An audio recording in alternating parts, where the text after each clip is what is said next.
Assalamualaikum warahmatullahi wabarakatuh. Saya Novitala Rahmadania dengan NPM A1D021015 dari kelas 2B Pendidikan Biologi Universitas Bengkulu. Pada kesempatan kali ini kita akan membahas tentang pembelahan sel. Pembelahan sel adalah suatu proses yang membagi sel induk menjadi dua atau lebih sel anak. Pembelahan sel sangat penting bagi kelangsungan hidup semua makhluk hidup. Setidaknya ada 3 alasan mengapa sel mengalami pembelahan. Yaitu, alasan pertama sel mengalami pembelahan adalah untuk pertumbuhan. Tentu saja kita masih ingat salah satu ciri makhluk hidup adalah mengalami pertumbuhan. Makhluk hidup dapat tumbuh karena sel-selnya bertambah banyak. Semakin banyak sel pada makhluk hidup, maka semakin besar ukuran makhluk hidup tersebut. Alasan selanjutnya adalah untuk perbaikan. Pernahkah kalian mengalami luka pada bagian tubuh kalian? Apakah setelah beberapa lama bagian tubuh yang luka tersebut dapat menutup seperti semula? Sebenarnya, pada bagian tubuh kalian yang mengalami luka tersebut terjadi kerusakan jaringan. Nah, perbaikan jaringan yang rusak pada tubuh kalian tersebut adalah hasil dari proses pembelahan sel. Alasan terakhir, sel mengalami pembelahan untuk reproduksi. Reproduksi atau perkembangbiakan adalah ciri lain dari makhluk hidup. Pada proses reproduksi seksual, diperlukan sel kelamin untuk membentuk individu baru. Pembelahan sel yang akan kita bahas ada 2, yaitu mitosis dan meiosis. Yang pertama, pembelahan mitosis. Pembelahan secara mitosis terjadi pada sel-sel tubuh yang dikenal dengan sel somatik, yaitu dalam makhluk hidup. Pada pembelahan ini dihasilkan sel anak yang mempunyai jumlah kromosom sama dengan kromosom sel induk. Pembelahan mitosis adalah tipe pembelahan sel yang menghasilkan 2 sel anakan. Sel anakan ini mempunyai karakter identik secara genetika dengan sel induk. Artinya, kedua sel anakan yang terbentuk mempunyai susunan genetik sama, termasuk jumlah kromosom dengan induk. Jumlah kromosom yang dimiliki sel anakan adalah 2N, atau disebut diploid. Mitosis merupakan sebuah proses pembelahan sel yang berfungsi mengeluarkan darah sisa tubuh yang mengalami kerusakan atau kematian. Dalam pembelahan mitosis terdapat 4 proses, yaitu profase, metafase, anafase, dan telofase. Sebelum masuk ke tahap pertama yaitu profase, sel akan mengalami tahap interfase. Pada interfase, material genetik dalam inti akan mengalami peningkatan. Tahap profase. Pada tahap ini, benang kromatin yang terdapat dalam nukleus akan mengalami pemadatan atau kondensasi yang menghasilkan sebuah kromosom yang terdiri dari 2 kromatid bersaudara yang dihubungkan oleh sentrome. Selain itu, inti nukleus dan juga membran nukleus akan menghilang. Lalu, pada tahap ini sentriol akan bergerak menuju kutub yang berlawanan, lalu membentuk sebuah benang spindle. Tahap metafase. Pada tahap ini, mikrotubulus pada benang spindle akan berinteraksi dengan kromosom, menjadikan kromosom berposisi lurus di tengah sel atau sejajar dengan garis ekuatorial.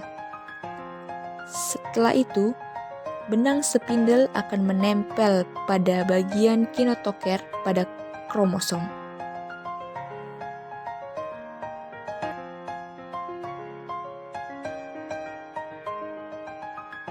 Tahap anafase. Pada tahap ini, benang spindle yang menempel pada bagian kinotoker kromosom akan menyebabkan kromatid bersaudara pada kromosom akan berpisah, lalu akan menuju masing-masing kutub sentriol.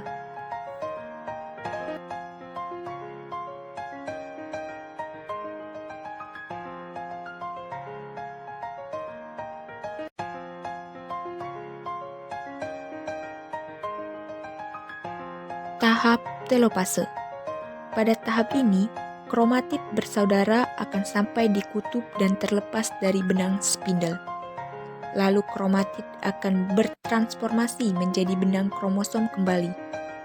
Lalu akan terbentuk kembali nukleus dan inti nukleus di setiap kutub. 2. Meiosis. Pembelahan meiosis hanya terjadi pada organ kelamin.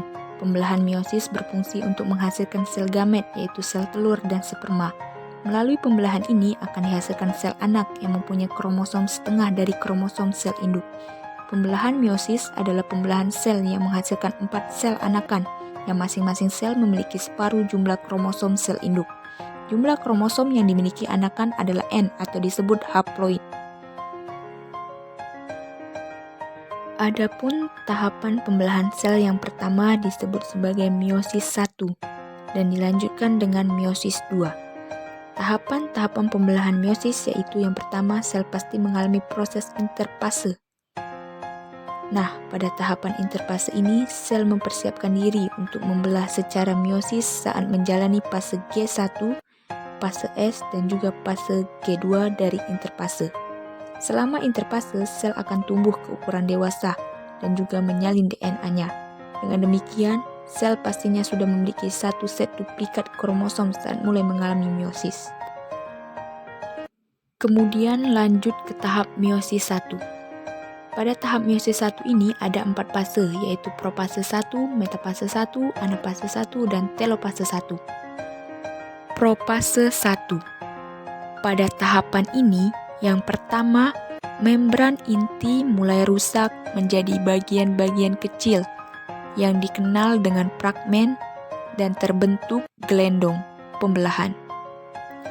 Yang kedua, benang-benang kromatin menjadi padat, menjadi kromosom dan kromosom homolog berpasangan. Yang ketiga, terjadi perpindahan silang atau dikenal dengan pertukaran segmen molekul DNA yang sesuai di antara kromatid non-saudara. Tahapan berikutnya metafase 1. Pada tahapan ini, kromosom berjejer pada bidang pembelahan.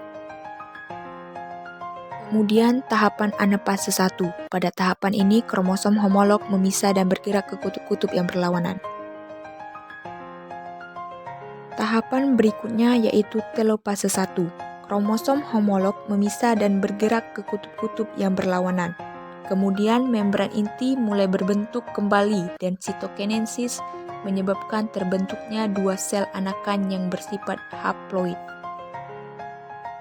Kemudian tahapan fase pembelahan meiosis 2. Yang pertama profase 2. Di mana membran inti mulai rusak menjadi bagian-bagian kecil yang dikenal dengan fragmen dan terbentuk gelendong pembelahan, dan selanjutnya kromatid mulai bergerak ke bidang pembelahan. Tahapan metafase 2, yaitu kromosom berjejer pada bidang pembelahan. Selanjutnya anafase 2, yaitu tahapan kromatid terpisah dan bergerak ke kutub-kutub yang berlawanan. Dan yang terakhir, telofase 2, yaitu nukleus terbentuk, kromosom terurai membentuk kromatin, dan sitokinesis terjadi. Demikianlah video pembelajaran mengenai pembelahan sel dari saya. Semoga bermanfaat, dan selamat menonton. Terima kasih. Wassalamualaikum warahmatullahi wabarakatuh.